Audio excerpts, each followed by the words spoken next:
Welcome to Concussion Fix Minisodes. These bite-sized clips are taken directly from our full podcast episodes to give you direct answers to your specific questions about persistent concussion symptoms and recovery.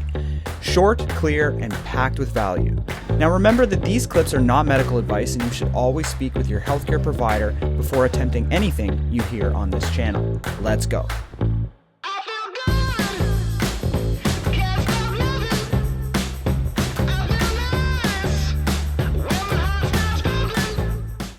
So there was a question here about it being Ramadan.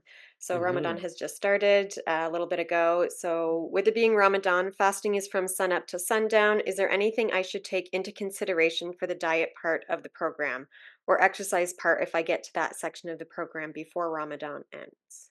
Yeah, it's a great question. There's actually a lot of evidence looking at fasting periods that are extended, like Lent or Ramadan, or these types of more traditionally associated with religious fasts.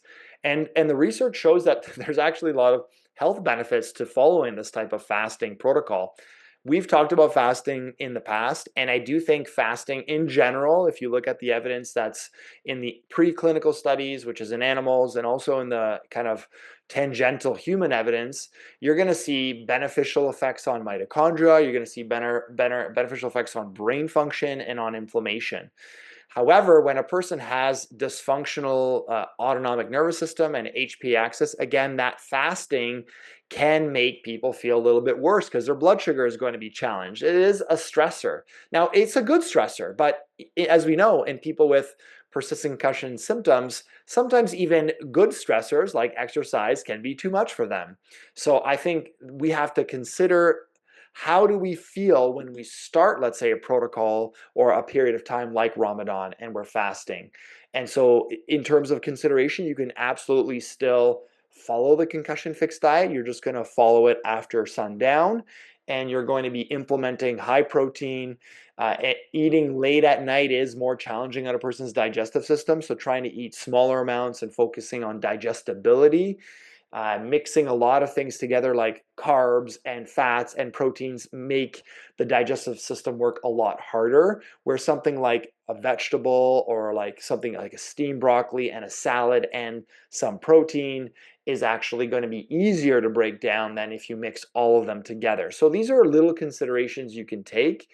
And hopefully you're able to tolerate that fast well, and you may actually get some therapeutic benefits from it.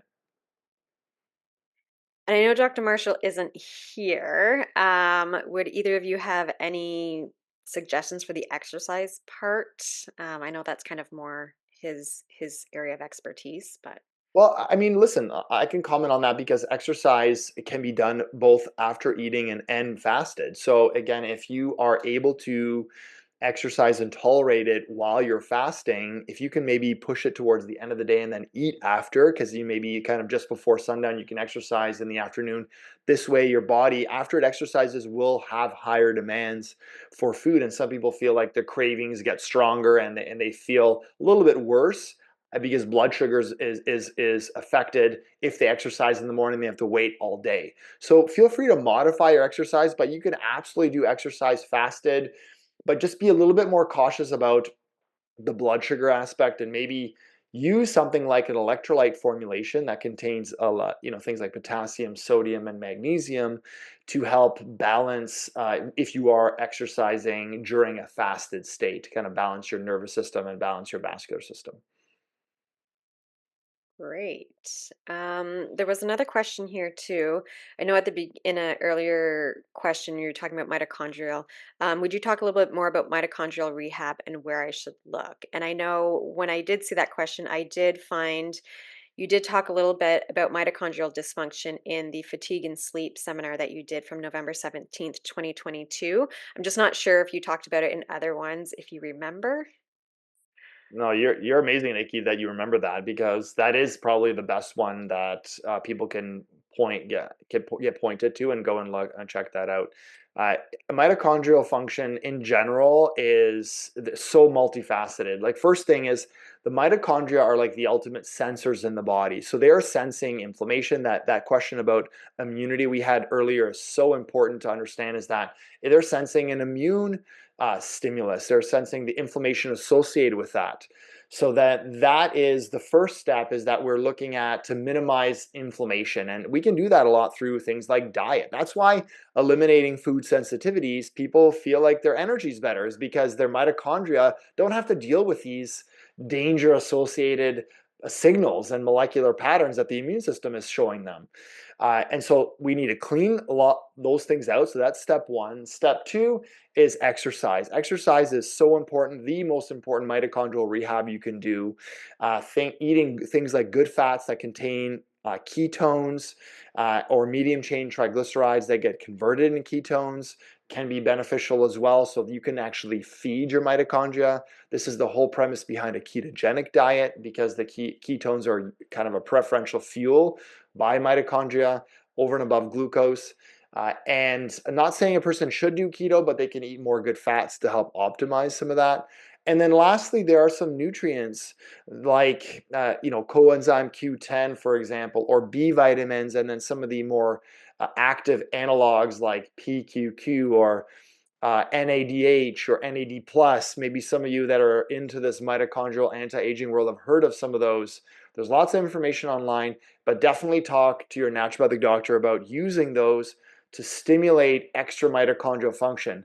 But the one last thing I'll say here, Nikki, is that a lot of people jump to these things immediately after a concussion, or without actually addressing some of the underlying inflammatory and kind of more foundational psychological and autonomic dysfunctions. And then they just start trying to crank up the mitochondria by taking all this extra fuel. But that's like trying to rebuild your house while it's still burning. We need to quench all that inflammation. We need to put the foundations in place, get the building blocks right. Are there any deficiencies? For example, iron, thyroid, adrenals, these are things to consider. And then make sure all of Melinda's sections in place, because that is the key prerequisite to ultimately allow our mitochondria to function. And then you can fuel it properly by upping a lot of the factors I just mentioned from a nutrition supplementation perspective. Yeah, I'm so glad you mentioned that, Paul, because I was thinking the same thing. That's sort of the theme in today's live is supplementation and the things we can do to support the symptoms we have. And one of the key aspects of Concussion Fix is working to build those foundations and understand any dysfunction in the underlying system. So I just wanted to bring that point home too, because that's the whole magic of it all is, there actually are these underlying systems that we want to pay attention to without just jumping to supplementation or, manual therapies, without checking in on, what's happening in the whole body and the whole system. Great. There's another question here. I'm trying to go gluten-free, but I'm limited in the grains I can substitute as I have kidney stones with high urine oxalate, and I'm trying to keep the oxalate levels down and my calcium up. I do have dairy for this. Grains like quinoa and buckwheat are high oxalate, and as are potatoes. I eat legumes, the low ox ones, and rice and corn are not too high. Wheat does have some oxalate, but not as much as some of the others. Any suggestions for low ox grain choices?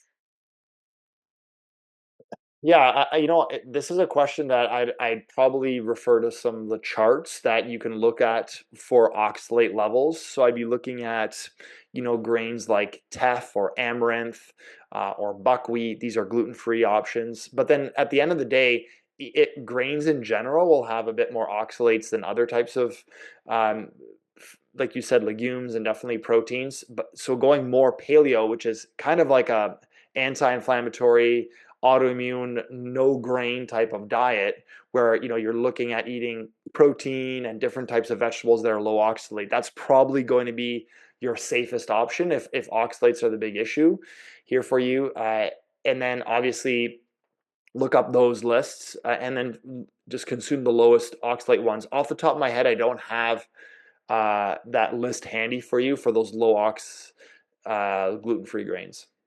And another one here, can concussion trigger A-Fib? I got a notification on my phone a week ago re an episode that I had while sleeping.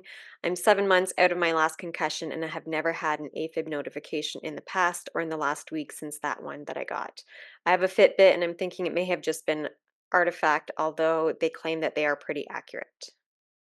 I mean, there's a lot of different things that can cause AFib. There is definitely a connection with the vagus nerve after a concussion. So is this something that's happened recently? 7 months is not that recent from the most recent concussion. All of a sudden you're getting an AFib notification now. That doesn't seem like it's really connected to me. Usually the impact would be pretty soon after or within the first kind of month, because that's where most of the nervous system decompensation happens.